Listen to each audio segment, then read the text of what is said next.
So when the flag is clicked, this is going to be hidden, and when it is going to be shown, only when this playing area will appear. So go to looks, show when the backdrop switches to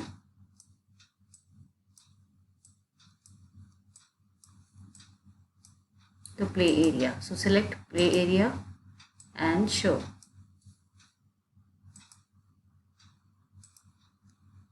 Is this fine?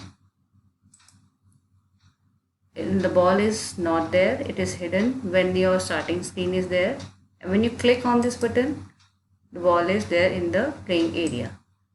Now I want my ball to be on the top. I do not want my ball to place over here because you are getting more chances to be out of this game. The game will be over if it is more near to the this red line which I have shown you in the previous game.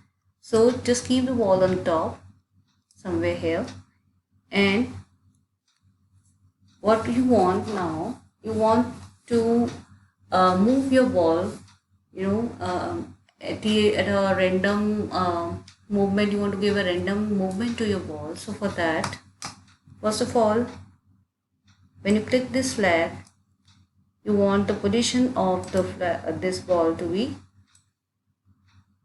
this one. Okay, after that you want to move the ball, and then you want random angles for the ball. It should move in random directions. So for that, I'm going to give an angle of 45 degrees. You can type or simply adjust this. You can see this way. Okay, and then you want, and this should be there, this movement should be there forever. So go to control, select forever.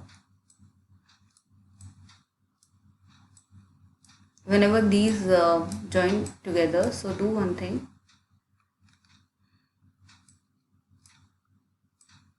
I'm stuck, take one by one. Okay, and now if I run this, what will happen, my ball is going to point to 45 degree, and then it's going to move forever 10 steps, and maybe these 10 steps, and then again 10 step, then again 10 step, because it is forever. So it is infinite. There is no limit how many 10 steps you have to go, because you can consider this situation as someone has asked you to move 10 steps forever. So where you have to stop, you don't know that. So this ball maybe is going to go out of this edge. So what you want, if the ball is going to the edge, it should bounce back. So again, in the motion, you have this condition, if on edge, bounce. So let's test.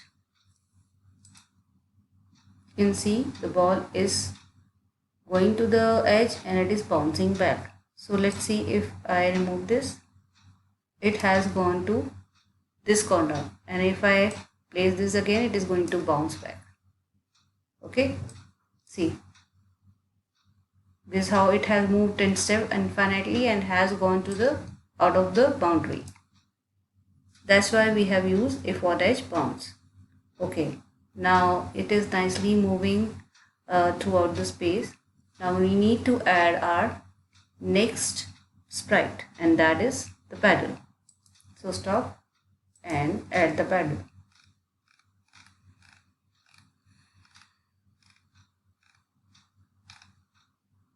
Here's my paddle, position it here,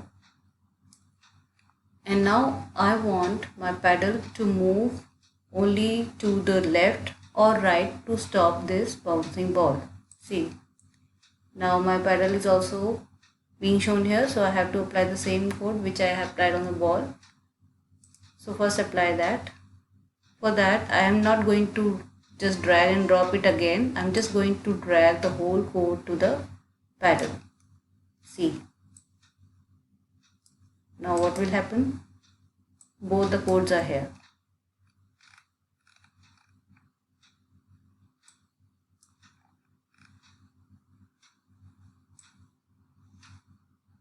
Okay, let me check. If it is not there, then drag it and then check. So both are here, you can see that. Okay, now I want that whenever my ball is going to be here, I just use my paddle.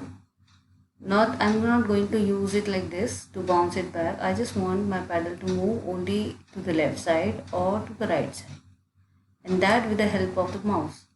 Means as my mouse is moving, my paddle should also move along the same direction. Okay, so my paddle has to sense the mouse. That is the AI concept is here. Whenever my mouse is sensing, this paddle is sensing my mouse, it is going to change its position accordingly. So take the event when this green flag is clicked, or just drag them here. When this green flag is clicked, you want this condition to follow forever, and your position of the this paddle is going to be. So one more thing I want to tell you, you want your paddle to move only horizontally, means this way or this way, not vertically. So if you want to move something horizontally, you have to change only the value of x, that is x-axis. And if you want something to move vertically, then you have to change the value of y, that is y-axis. And if you want an object to move both ways, horizontally and vertically, then you have to change both the values of x and y. So here I want my paddle to move only in horizontal directions, that is to left or right. So I'm going to change or set the value of x only. So go to motion, set x to not 63. What I want to sense the mouse. I want the value of x according to my mouse position.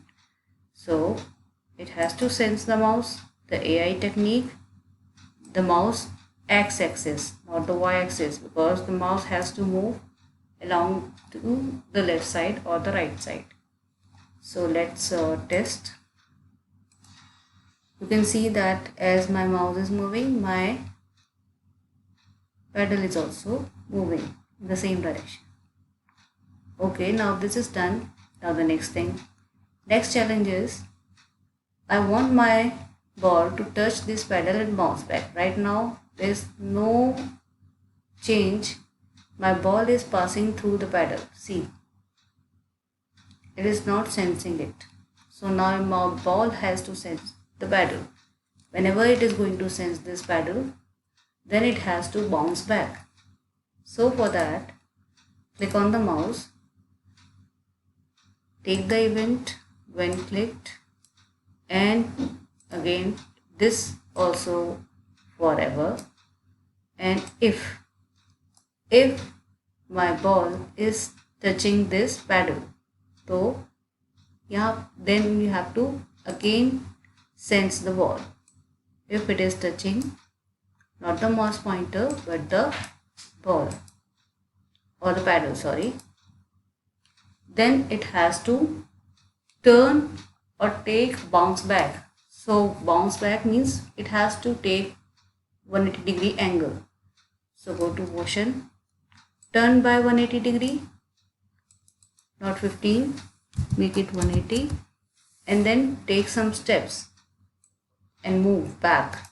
How it is going to move back? Only when you will tell it to do it. So you have to tell how many steps has to go, and then before bouncing back you can tell it to wait. So wait for 1 second or so, or you say 0.5 second, half second. Click. See,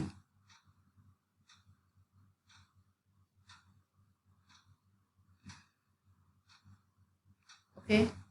Now if you want this ball to take any random angle, you can do that. Taking over here is only turning with the 180 degree. If you want to turn it with any random number means suppose if you there are two students and they are playing which number the other student is having in his mind and he's guessing, and if the number are larger means if he has to guess any number between 1 to 100, it is difficult for him. But if you have given him only to guess a number between 1 to 10, the probability of guessing a number is more. So you can have a random number where it will take more possibilities. So that is an operator. Take random number. Now you will take any random number between any angle between 170 to 190. Let's see what are the changes.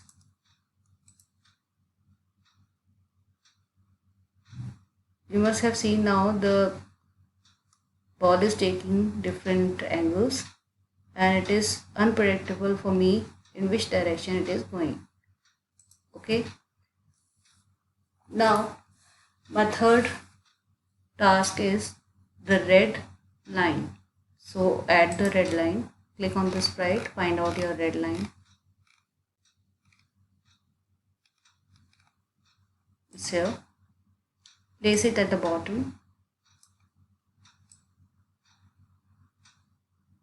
Now if my ball is touching this red line, the game is going to be over. But again, one more thing, that if my this red line also going to appear on the screen this way, so I have to drag them over here as well. Okay.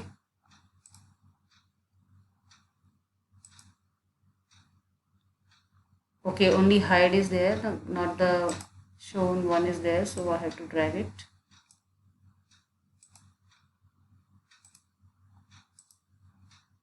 Fine.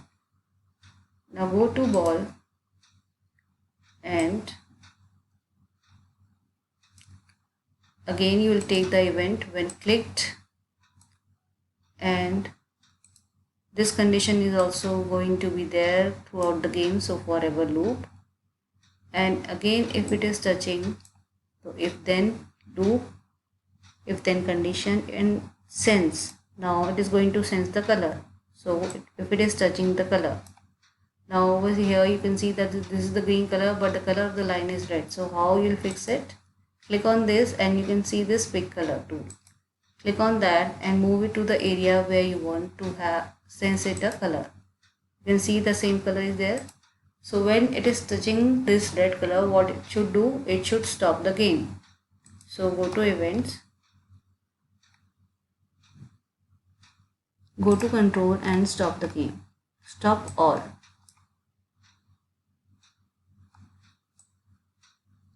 Okay.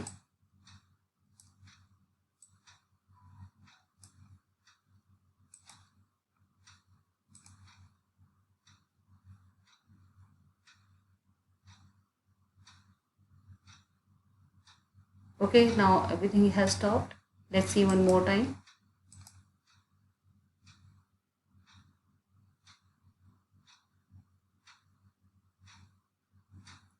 Fine. Now what is left? The score. Now to add the score, we'll go to the variable. We can create a variable over here, make a variable. Now type score.